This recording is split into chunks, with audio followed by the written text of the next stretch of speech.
I'm Chris. I work on the music production courses, and this is our lovely panel. Could I ask you please, firstly, to introduce yourself, maybe talk about the course that you studied and when you graduated. Maybe we'll start with Declan. Cool, yeah. Hi, everybody. So basically, I did a degree in music production at Leeds College of Music before I came here. And then I took a couple of years out and I came back here. It was during lockdown. I was working in a bar and I was furloughed. So I decided to do a master's, and I did that in entrepreneurship and innovation, which was technically a master's in science. And yeah, I think I graduated in 2022 and then shortly after started working at BBC Radio York and for BBC Introducing as well. So I'm Abby and I did the music production and creative business degree. I graduated this year and I am currently doing the masters in music production as well. Hello, I'm John. I also studied a BA in the music production and creative business, and I'm currently studying a master's in music production as well. Brilliant, thanks. So just a little bit of context as to what we're talking about, the BBC Introducing and the links with music production at York St John University. We have a partnership with the BBC where the music production students produce a lot of the live content that gets broadcast on BBC Radio York, North Yorkshire and Humberside. And that happens in this room. Like the recordings of the live acts, the bands come in here and they do live recordings, like a live lounge style recording session. Our students record them, organise the sessions, and then mix them and then supply them to the BBC for broadcast. And they're called the balcony sessions because of the balcony here. The blinds are up when we record them, so it's quite an inspiring place to play. So this session we can investigate how that came about. So can I come to you first, Declan? So I think that's the first question for you, really. How did the balcony sessions start? Yeah, so I was thinking about this. I can't remember exactly what the initial idea was. I think it grew over like a long period of time, conversations with different people. For us at Radio York, when I first started, it was quite clear that the facilities that we had weren't really for recording live bands. They were for interviews. And I really wanted to have bigger and better live sessions, and the artists that came into us to be able to like play to their full capacity and not be restricted by the equipment that we had. So I was still in touch with Russ Hepworth, who was a tutor on my course. And I reached out to him and I said, I've got this idea. Can we bring it to life in some way? And I had some meetings with yourself and Ben Burrows as well. And John Ricketts was there. He was from our initial cohort of people that were involved in the balcony sessions. And yeah, it just kind of grew from there, really. Yeah. So before you had that arrangement, how did it work in the studio? If you had a band coming in to record or to feature on your programme as the live artist, what was the setup in the studio before you were able to come? Yeah, so we literally just used like the interview setup, which I think for a lot of artists was probably a little bit disappointing because it meant they had to play acoustic. It meant that not all of the band could play. And in lockdown, before I was there, they did outsource some of them, and like people recorded at some studios and things like that, which Jericho Keys, who was the presenter of Introducing in York and Humberside, had mentioned. And maybe that's kind of where I started thinking about outsourcing these sessions, because it was also, as a music producer myself, I wanted people to be able to gain real life experience, students to gain real life experience working in the industry, and it felt like a really good idea to merge the two. You know, we needed the live sessions and students need experience. It's really valuable, so yeah. Great, okay, so if we could pass the mic to John for us, please. John, you were in that early meeting then, so how did you get involved with Yeah, so I was doing an internship with the music production department at the time, and kind of half of that was to create material for the music production website, Sound Output, and then the other half of that was to kind of liaise with Chris and with Declan to kind of get the sessions off the ground and get the basis of what they were and how they would work kind of up and running. So they were doing things like risk assessments and things like that, and liaising with Declan to get the first group of acts in. We did kind of like a proof of concept session in here before the BBC started sending us over, with a band that had formed in my year called Misty and the Motherlode. What we didn't realise at the time is it was 11 in the morning and Russ was doing a lecture downstairs. Luckily we saw him beforehand, but I don't think he would have been very happy if we just started, because Cameron was hitting those drums hard in that session. And yeah, Russ wasn't amused, shall we say, but it was all good. And yeah, so that's how I kind of got involved with it, and yeah. At that point where you were starting to organise it, was this room already established as this is going to be the location? I think we always thought it was going to be in this room. Yeah, I think that was, because I think you came and had a little tour around and... Yeah, there was talk of it potentially being in the auditorium for a while. We played around with a few different rooms. One time, I think something happened with this room and we ended up using a completely different studio, but it was still the balcony session, so it was fine. But yeah, I think when I saw it and heard it in this room, it was very much like, yes, we've got to do this. And I actually sent that session, Misty and the Motherlode, who were an introducing band that we weren't aware of at the time, to the team down in London who work with Radio 1, and they were like, yeah, this literally sounds like a Maida Vale session. And that was from the get-go. That was the first session that John and the team recorded with this band that we hadn't heard of before. So yeah, it was like greenlit instantly. I've got a feeling that band didn't exist before that session, did it? Or was it formed? It was our students at the time. Yeah. So it was a new setup. Abby, how did you get involved in the balcony sessions then?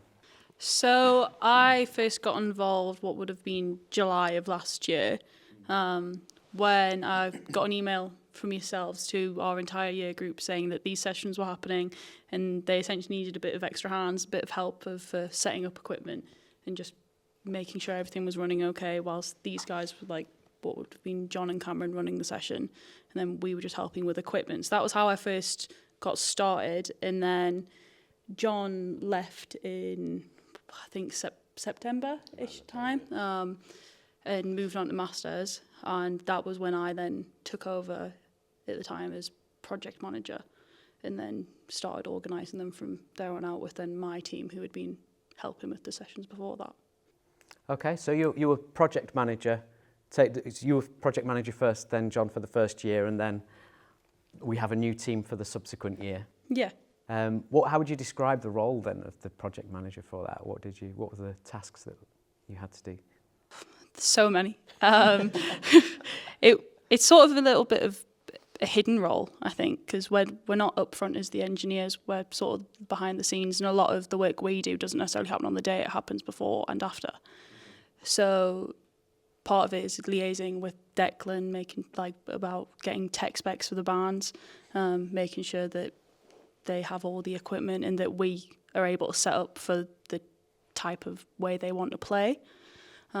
Sorting things as simple as signs out and sort of booking the rooms in advance, and also obviously because this is also a teaching building, we can't book rooms during the week because of lectures, so making sure everyone's free on essentially just 2 days of the week, which could be sometimes quite difficult to work around. And then after the session, just making sure that all of the mixes get done on time, all of the mixes are up to the standard that they need to be, and then also just greeting the bands, making sure the bands are comfortable, making sure they have everything that they need from us. I don't know if you have anything else to add to that. I mean, the only thing I'd say really is on the day is like, as a project manager, you kind of just have to be where you're needed on the day. You know, you can plan as much as you can, but sometimes things happen and it kind of throws you a bit, but you just got to adapt to it and, just be where you need to be and do what you need to do. So, yeah. So can you walk us through that? What time would the day start, and then what? Usually, I mean, probably get here about 7, half 7 in the morning, and because we have to move all of the equipment over from the studios over in Phoenix, Wilmot, that's it. So literally bring a recording studio into here, set it all up, get everything set up ready for the first band. They usually come in about 9:30, 10ish. And then do you just still do 4 sessions in a day? Yeah, so it's 4 sessions, so 4 bands in one day, and obviously you have to change over in between each band, and they'll all have individual setups that they need. I mean, they could be from a single solo artist to 5, 6 pieces, I think we've had in here. And then obviously at the end of the day, pack down, get it all back over, so the room's ready for the next day. So it's usually about 10, 11 hours, roughly. So it's a long day, but it's productive, and it's really, it's worthwhile doing, definitely. And so after that's happened and you've recorded the bands in the day, had that full hectic day, what's the next thing that you need to organise? So the next thing to organise is the mixes and mixing all of the tracks. So they'll have done 2 tracks each, and then usually there's a main team of about 4 of us, and if we get 4 bands, it's like 1 band each. And they go out, because the reason we do 4 bands in a day is because it's a month's worth of sessions, so they go out weekly. So Declan will sort of let us know when the sessions are needed by. We always know that it'll be a Thursday at some point, and we just have to make sure that we're there to mix it. And the mixes are relatively simple as well, because it's just a really raw mix, because we have to keep to that brief of live sound, like a live lounge. So that can sometimes also, with certain bands, you've got certain elements of trickiness in that as well. Also liaising with the bands as well, because some of them might have backing tracks that you might need to put into the mix, that sort of thing, and just really keeping to those deadlines, and making sure that everything's saved and just checking everything's there and right.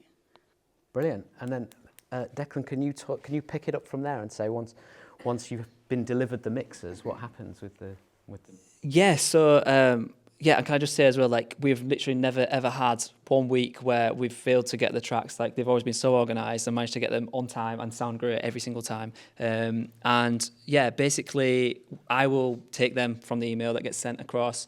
I'll just sometimes I top and tail them, take the start off, the end off, just tidy them up a little bit for radio.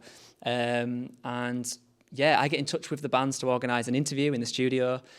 They come in. Usually we just interview 1 or 2 of them. More than that can get a little bit, when you listen to the radio and there's too many voices, it's a little bit overwhelming. So usually just 1 or 2 people. And we don't actually usually ask the band if they want to hear the songs before, because that usually can add complications, because they've got a lot of opinions on what they would change. But that it's natural. With a live performance, you're never going to be 100% happy with it, especially if you're used to producing in your own bedroom or whatever, where you've got complete control over it. Can't remember what question you asked me now. It was what basically how the show operates when you have the mixers. Yes. So then I pop them into the running order, our schedule, and when we pre-record the show, but as live. So essentially, we record the 2 hours as if it was going out live, and then we actually play it out 3-4 hours later. So yeah, we get the band in, they listen to their tracks on the radio, do an interview, and yeah, that's that really.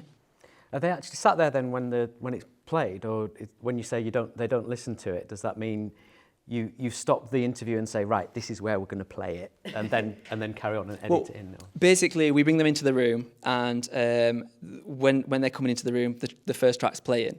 So that's the first time that they're hearing it, and we're not doing any edits because it's recorded as live. Yeah. So they hear that. Hopefully they're happy with it, which usually they always are. And then they do the interview, and then we play the second track out. Fantastic. Okay, so that gives us a really useful overview of how the BBC Introducing balcony sessions operate in here, and how our students are working with the BBC. Can you then, maybe Declan with you again, how did that start the project that happened at Abbey Road? Can you just start talking about that one? Yeah, sure. So you guys have a project here that is you take students down to Abbey Road, and you reached out to me I don't know when it would have been, a year and a bit ago probably, and you'd mentioned that you'd worked with a few different artists in the past, and it had various different outcomes, but you wanted to try and work with some of the artists that the team had worked with the balcony sessions, because you thought it might be a good idea supporting local music, but also people. I mean, it's a real dream to go and visit Abbey Road and see how it all works. And to record in Abbey Road is obviously something that comes a lot further down the road for most people in their careers. So yeah, I think I snapped your hand off and I was like, yeah, we'll definitely would love to do that. And I was quite excited myself because I've never been to Abbey Road. And yeah, so we got in touch. We had a few conversations about the type of bands that we wanted, didn't we? Yeah. So we wanted it to be fairly challenging and for the students to produce and them to be able to try out like recording drums and synthesizers and pianos and the different using all the different equipment, really, wasn't it? That was the main.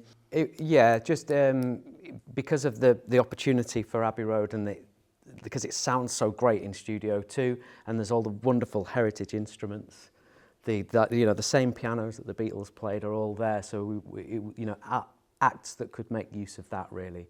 So I think no backing tracks was one of the rules, wasn't it? Let's keep it really live. Yeah. And instantly we had a bunch of people, and you had a bunch of people that you wanted to suggest as well. So we listened to those ideas too and collated a list. We were really surprised that we actually had one or two people that said no. I was like, why? Like, this is an absolute dream. So we decided on Ruth Lyon, Wonderland. I don't know if you're familiar with any of these introducing bands.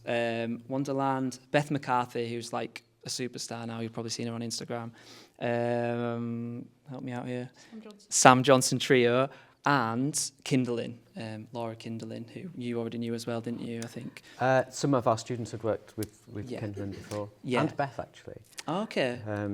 But yeah, both of those have been like doing stuff in the festival season, haven't they? They have, yeah. Where does Kindlin play this? So, Kindlin played at Leeds Fest for us because at BBC Introducing we have festival opportunities as well. So you can potentially, if you get put forward and then chosen by the central team, you can play Glastonbury, Latitude, Reading and Leeds. There's some really amazing opportunities. And Kindlin, no, she didn't play Leeds Fest. Kindlin played Latitude Festival. And a band called Sun King played Leeds Fest for us this year. So... Sun King rings a bell. John, did you record? Yeah. So maybe Abby, could you tell us then the way that you'd organised things in here, how that translated to doing the same thing in Abbey Road? Can you walk us through what was happening in your Abbey Road session? I can definitely try. Abbey Road it was quite a different setup because obviously it was here, we know where everything is, we know all of our own equipment. We've been doing it for over a year now, so we knew exactly sort of how it would go, but then translating that to Abbey Road and also trying to do it in a professional manner and sort of like dimming down the excitement levels that we were all feeling as well was tricky. But we had an engineer named Paul there who was helping us, and we were really hands-on in a way that we didn't expect to be, because in previous years it hasn't been as hands-on as that, I believe. It's just been more observing how the engineers there work and just learning from them, whereas we got to learn from doing. So it was really interesting just to see how they all set up there, because it was quite different. And to be fair, there was a lot that I took from that session that I then brought back to the balcony sessions, just in how they worked as a team, how they worked with the artists in the way that they spoke to the artists there.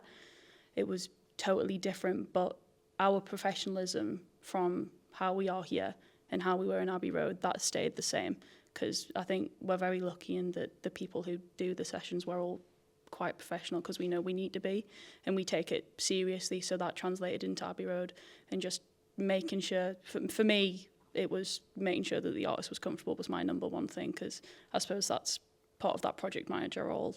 It was number one for me was making sure the artist was comfortable and using all of my people skills in terms of that, and using that there and just following their setup and making sure that everything was in the right place. And but it was fun. It was a lot of fun. We're here at Abbey Road Studios in Studio 2, and we've got our third-year students with us to produce live content for BBC Introducing. It's the 10th year we've come to Abbey Road, and every year we have a different project that the students can get hands-on, get that real professional experience, and get some credits under their belt. I think it's very surreal. It's sort of a once-in-a-lifetime opportunity, I think. I've been here all day and it still doesn't feel quite real. You just see it on pictures and videos, and Obviously, you see all the history behind it with the Beatles, Pink Floyd, everyone that's recorded literally just in that room, and it's just a great opportunity to record in here and experience the space firsthand and really realise the importance of the building. Yeah, so at university we're taught a lot of theory, and we've got our own studio that we do our recordings in, but here it's like taking everything we've learned and putting it into the real world. We've got like so many different microphones and instruments to look at which we didn't have at university, and that's been really great, just transferring those skills that we've learned onto what we're doing today. I benefit massively from it because it's, well, amazing. I'm working with industry professionals who are teaching me things that I would probably never thought of. It's all well and good learning theory, but you're never going to properly learn anything until you're actually out there doing it. And I assume it's the same for anything else you're studying as well. You can learn your business stuff in school and whatever, but until you actually do a business, you're never going to really get into the nitty-gritty. There's always things that are thrown at you. They'll be given tech sheets, which will have the requirements of the artists before they come in, and they will need to work with the Abbey Road engineers in order to plan how to set up the studio, how to connect up all the different parts of the studio in order to prepare for the band that's coming in. So there's a whole load of project management as well as technical skills that are going on in that. Also, they have to learn how to work with people and work collaboratively and work under pressure. And this is all really valuable in professionalising the skills that they've learned on the course. Music production is changing, but being in and having the experience within these studios is still vital for anybody wanting to be a music producer, sound engineer, a runner in a professional recording space. We never knew the professionalism and efficiency that the students would have. People have this idea of university students not getting out of bed till 4 o'clock in the afternoon, and I never thought that they would be so efficient being able to get those sessions to us to a deadline. Working in a bigger space like this, we're used to quite a small space because that's what uni's like anyway, but working in something like this, we've definitely learned a few more techniques and how to work aside that, mitigate some issues, and we've experienced some issues as well. All part of the fun, but as well people skills. Watching how our head engineer is doing stuff with people is something that we might not have considered somewhat before, which now we have learned how to do that or deal with certain things a bit better. I mean, we're doing the BBC sessions at the minute anyway at uni. We're meeting new people all the time, so it's just getting another flavour of that in a more professional environment.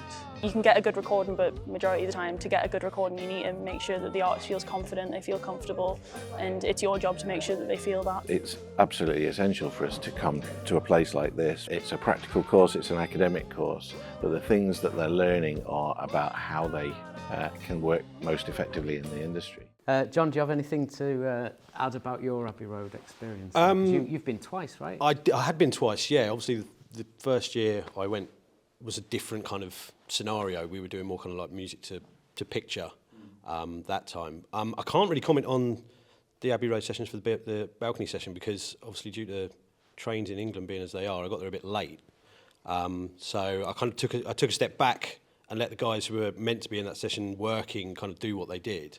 But again, it's still an amazing experience to be there and see it and hear it coming out of those speakers in that control room. It's just, yeah, it's a fantastic experience. So what's happened with, maybe Declan, as for the BBC, what's happened with the recordings that the students made at Abbey Road? So this is really exciting actually. We were sat in Abbey Road and Chris came up to me and he was like, "You do realise we've got like 10 songs here?" I was like, "Yeah." I was thinking, I wonder if he's thinking what I'm thinking. And it was like, we've basically got an album. And then the idea came about that we were going to press the songs that we'd recorded at Abbey Road on vinyl. And I approached my boss at Radio York, and we wanted to sell the vinyl for children in need. So that's what's happening.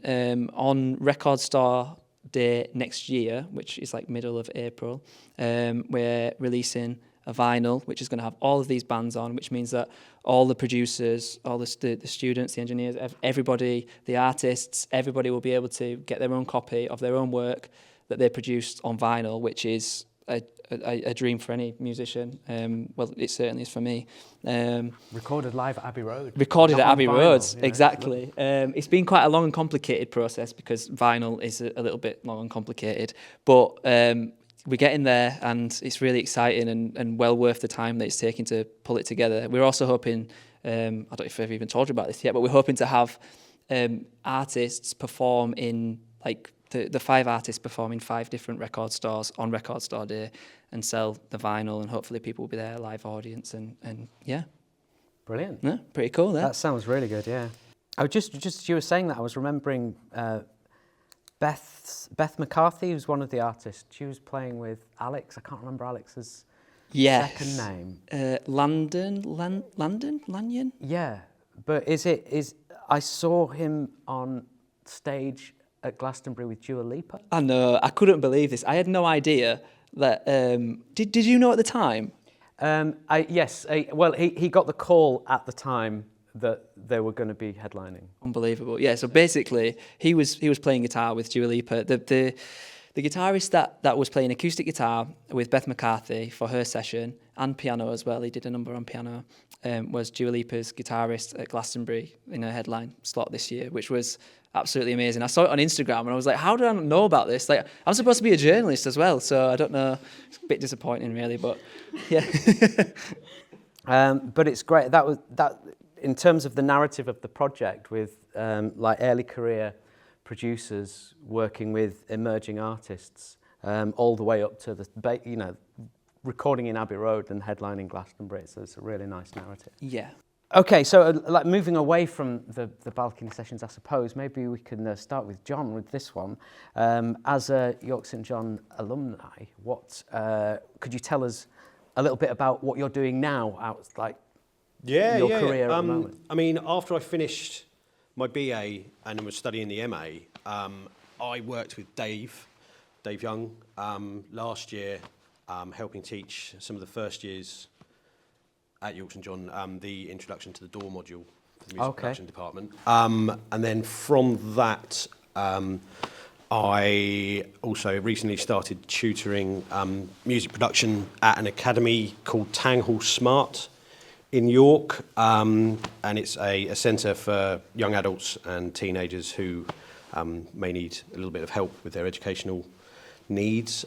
So I'm teaching music production there, and then also, funnily enough, after chatting to Declan last year, I actually work freelance at BBC Radio York as well, on the sports shows as a journalism coordinator. So brilliant. Did you have you got anything that you can any skills that you're using now that you can see like they were developing? Well, I mean, obviously everything that I learned on the music production course is relatable to my teaching job. It's all applicable, but also going back to the balcony sessions as well. It's dealing with different people and different individuals it's just a really useful skill, I think, with most jobs. To be honest, I think it's really worthwhile to kind of be aware of different people's needs and things like that. But then also with the radio, it's all. There's skills that you learn that you wouldn't at the time think would be applicable, that you can relate to different things within like the radio studio, because I do a lot of like editing of the highlights of the sports games that we're playing. So we edit them live during the match, and then we have to edit and upload like post-match interviews and stuff like that to BBC Sounds and stuff like that, all within a certain time scale of like pretty much within 10 minutes of it coming through. You have to get it up on BBC Sounds, and it's all applicable, definitely. Yeah. Brilliant. Abby, you're more recently graduated. You'll have your ceremony next month, right, in the Minster?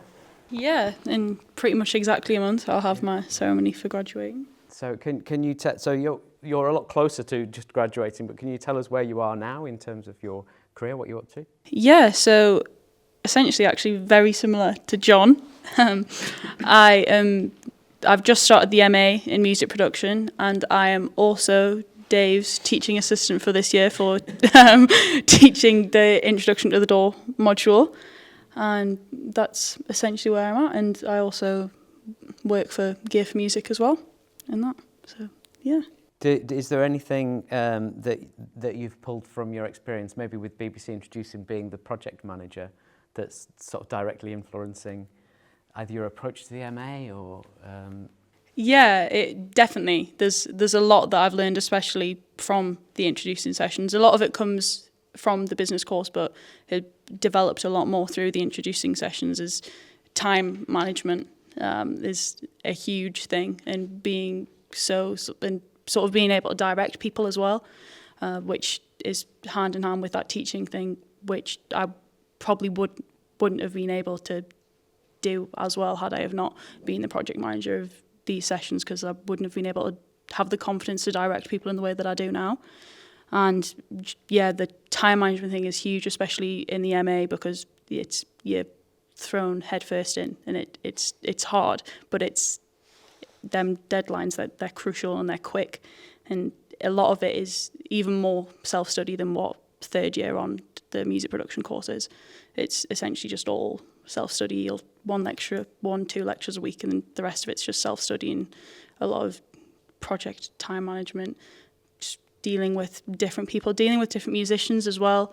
So actually just meeting different musicians through the balcony sessions, I now am friends and work with so many of them that I've just met through doing this. I've met friends for life probably through doing it, to be fair. Nice. Thanks, Abby. Declan, can we ask you about, you're working for BBC as well, but multiple things as well. Can you tell us more about what you're up to? Yeah, I think especially in radio as well, you'll have had a sneak peek of this with your journalism coordinator shifts. You're constantly juggling lots of things, and I think for me, like, writing loads of reminders is really helpful. But also what Abby just said is so important, because after I did my music production degree at Leeds College of Music, I couldn't find work anywhere. Like, I was really struggling to find work, and I was working in a bar, and I hated the job in the bar, and I was like, I don't know, it really grinds your gears and like gets you down, and you're like, I got first in my degree, I worked so hard, and I'm really, really struggling to find work. I started to devalue myself and had lost a bit of confidence in myself, and came across this job at Radio York. And it was then, like a few months later, that I realised that I actually had all these skills that even though I felt like a bit of an imposter at first, I was more than capable of doing all of these radio jobs, but I was just in the wrong environment at the time and struggling to find work. But eventually, like, it came and everything worked out. I think you just got to sort of trust the process and not get too frustrated as well. We've got teaching assistant going on, and radio producer, and the radio production stuff that you do, and the teaching at Tanghall Smart. But you're all artists as well, right? Yeah. So we haven't spoken about that at all. So can you like, you're balancing the sort of the careers, and I guess the things that probably earn the money, with the more emerging career as artists, and the struggle that we have there. Can you tell us a little bit about what you do artistically as a musician, music producer? It's actually really nice to be asked about my artist project instead of everything else. So I'm a music producer, and I've got an artist project called Flat Number 2. I've got a record coming out early next year. I've been working with a guy called Mickey Dale, who's in a band called Embrace. And basically, I just spend a lot of my free time writing music. Whenever I do the early morning shift, so I do 5:30 in the morning on the breakfast show. I come home at like 12:30ish, and my girlfriend is still at work, so I usually work till like 4 or 5 on my own music stuff, and I set like a pretty vigilant routine to make sure that I get stuff done and get stuff ticked off, because I've always, since I was like 14 years old, I've been really passionate about being an artist. And there was a point where I felt like if I wasn't an artist and successful in being an artist, I didn't know what I was going to do, because it's all I wanted. But in actual fact, I've come across this radio job, and juggling both has been amazing, because the radio pays and the artist stuff, I still get to spend time doing what I love doing as well. Yeah. It's great. So it's juggling and making it, like, carving a life out that works, where you can do the artist stuff. Yeah. And hopefully that'll start earning, and the two will like unbalance. Exactly. I think like in the past there's been different ways of being an artist. You've had to be signed by a record label and things like that, but things are definitely changing, and I think it really helps. You can have a full-time job and create a career on social media. I've not managed to do it yet, but I'm trying my hardest. Abby, can you tell us more about your artist work? I can, yeah. So quite similar to Declan in terms, it's really nice to get asked about it, because don't talk about it often, because I took the music production degree, I kind of fell into it by default, really, because I was looking for something that could get me some transferable skills so that I could produce my own music, and that's all I would do. And that was the only reason I was taking it, was to just do stuff on my own, and a little bit selfishly just for me. But it ended up obviously being a bit more than that. But in terms of what I'm doing now, because I got so busy, my actual artist stuff took a backseat for probably the first 2, probably 3 realistically years of uni. But in the 3rd year, I actually got to do a bit more. And also being on the business degree, we don't have that option of creating an album as like a assessment. So we don't do much of our own songwriting in terms of being told to do it. It's something that we do in our own time.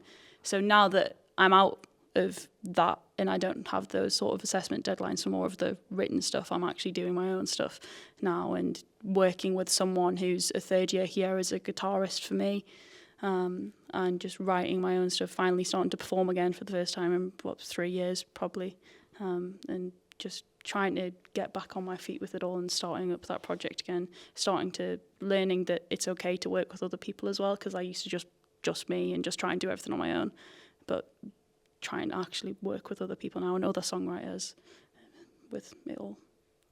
Great. Have you got any recordings or anything in the works that's going to come out soon? Nothing coming out soon as such. It's very much a work in progress, because I'm quite a perfectionist, so I want to take my time with everything that I'm doing with my own stuff, because in college I released something sort of on a whim, and then it was the cringiest thing I'd ever done.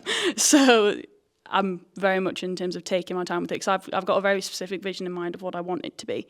So I'm very much trying to perfect that and getting that where it wants to be, but also just getting my name out there more, getting used to performing again is probably my focus now.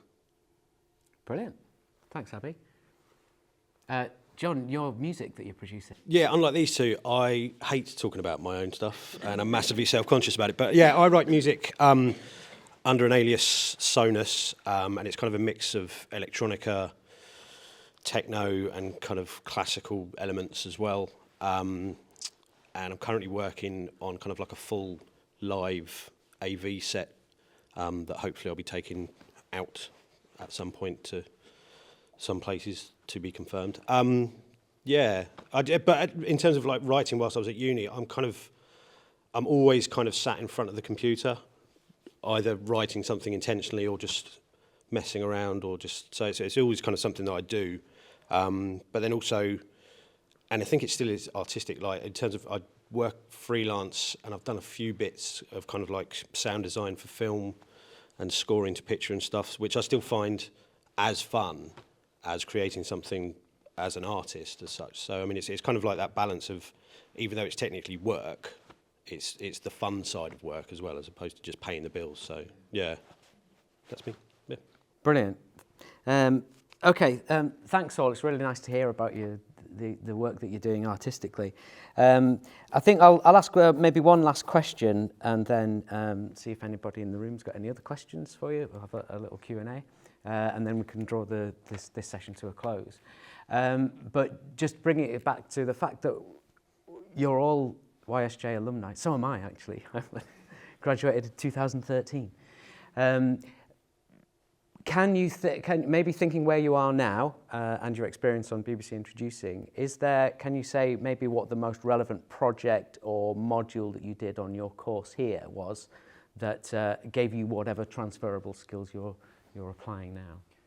Yeah, there was one module on the entrepreneurship and innovation. It's such a long thing to have to say all the time when people ask what you did for your masters, but basically it was run by Russ, and it was this module where I came up with my own idea for a social enterprise, and I think in a lot of ways it was like the early sort of foundations of what the balcony sessions are, because when I first moved to York, which wasn't that long ago, like 3 or 4 years, yeah, I think it was like 4 years ago now, I was like really struck by how creative it was. That's what sort of brought me here, because I thought it was a really cool place. There's so much creativity and so much talent. And it felt like we needed to capitalise on that more and actually support the creatives around here more.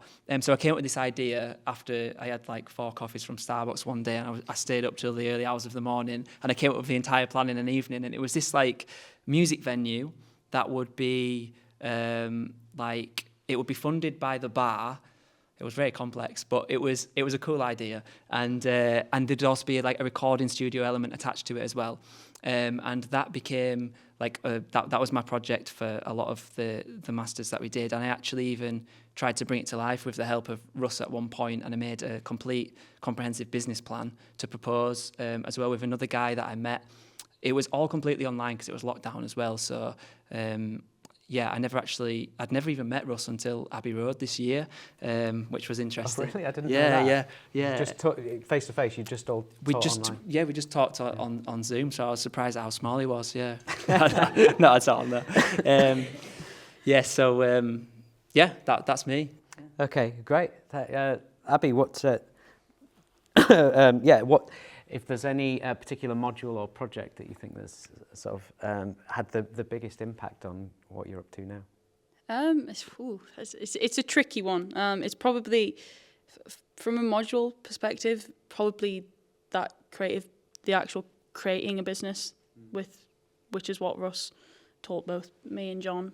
Probably that one, because I learned so many skills within that, which I can take into just everyday life in general, and also just it allows me to watch out for things as well and know what the right thing to look for is, in terms of how people sort of hold themselves, how things are run, to make sure I'm getting into the correct thing. And in a sense, writing my dissertation and the research that I did for that helped me with that, because it allows me to, because for context, I wrote my dissertation on Taylor Swift and the ownership of her masters, which it was a lot of going into that about contract negotiation and artist rights, which that was really useful to me, because it actually made me realise the rights that I do have as an artist, which we don't always realise what we're owed as artists. So that was really useful. And then probably balcony sessions is the other number one thing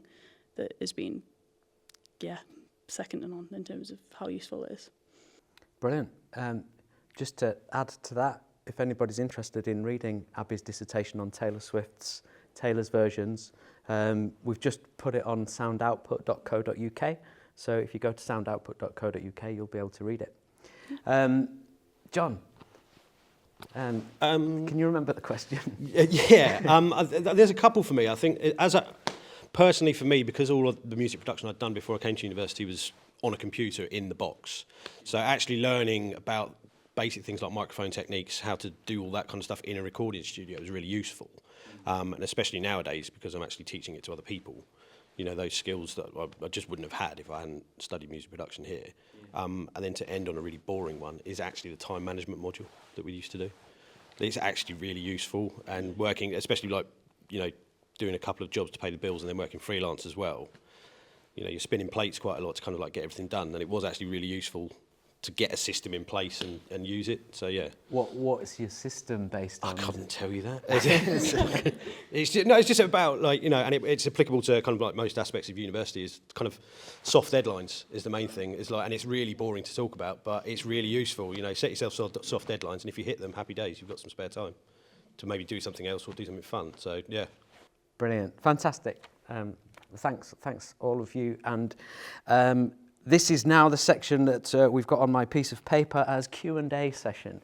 So if anybody has any questions for John or Abby or Declan, please shout it. Yeah. Can you watch the balcony sessions, or just are there recordings to see them, or just listen? So I've tried quite a few times to get filming started.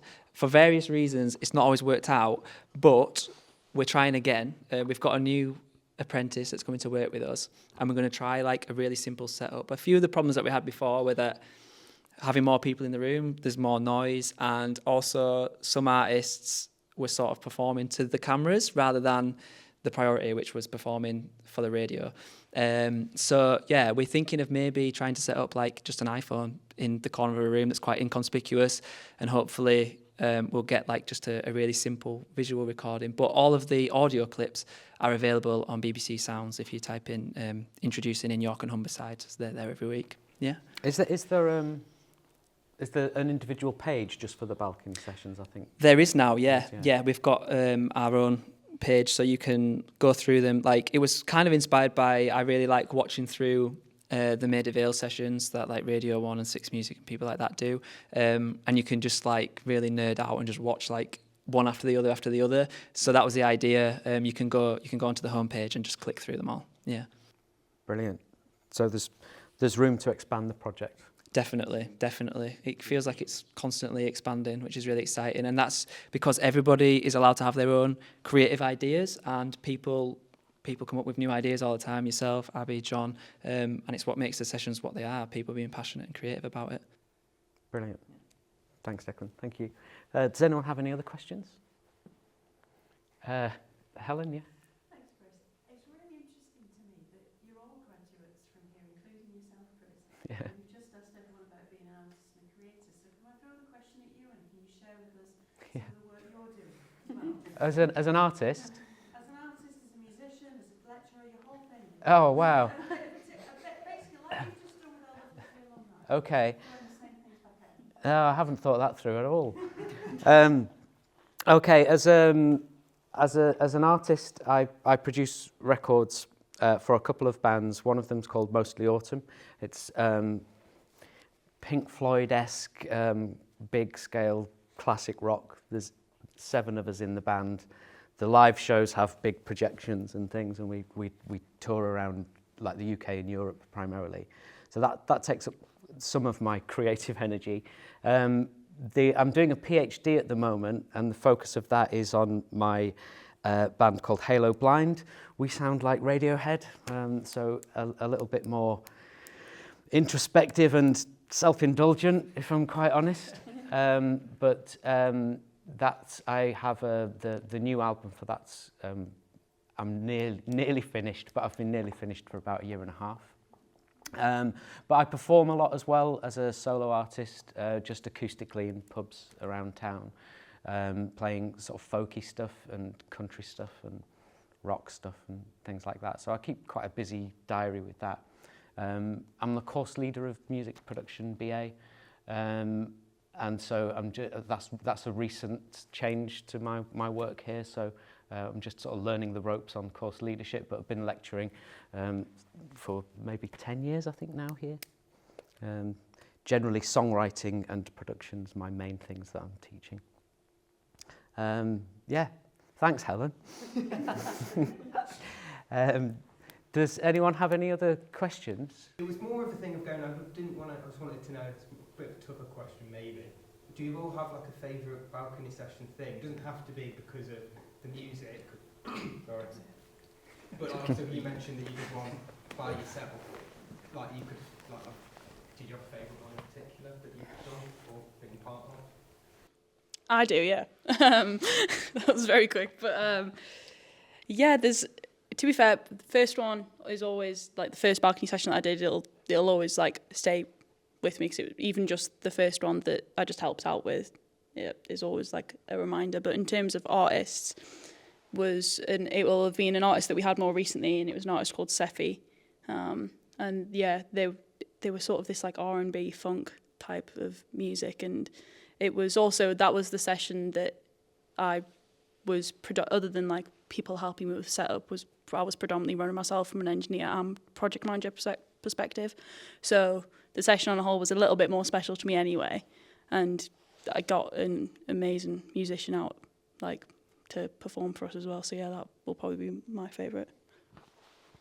Yeah, I mean, it's similar to you, but like the first band we had in on the first session, Scruffy Bear, like I'll never forget, because like I say, we got here I think we got here a bit early. We used to got here about 6:30 in the morning just to make sure everything was set up and ready for the first band, because this was the first official one for the BBC, so it was like, we can't mess this up. We were really nervous, but we were getting a bit tired, and then they came in and they were so lovely.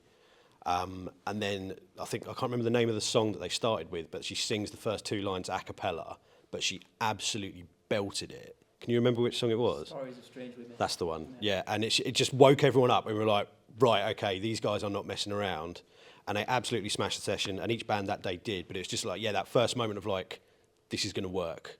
And it was brilliant, yeah. So that's, yeah, I'll never forget that. I really can't decide between two. There was the Wonderland session, and Wonderland came to Abbey Road with us as well. I thought that was really beautiful. They're just like a jazz duo. Yeah, it's very like minimalist. And the other one, for similar reasons, just because it was really beautiful, Eleanor Moss. She was on tour. I think she was playing a show in Leeds around like Christmas time. And she got up super early the next day to come here, and I think she was just filling in a slot actually, like at the last minute because somebody had dropped out or something. But she brought along her saxophone player, and yeah, that just really stands out to me as one of the most beautiful performances. Yeah.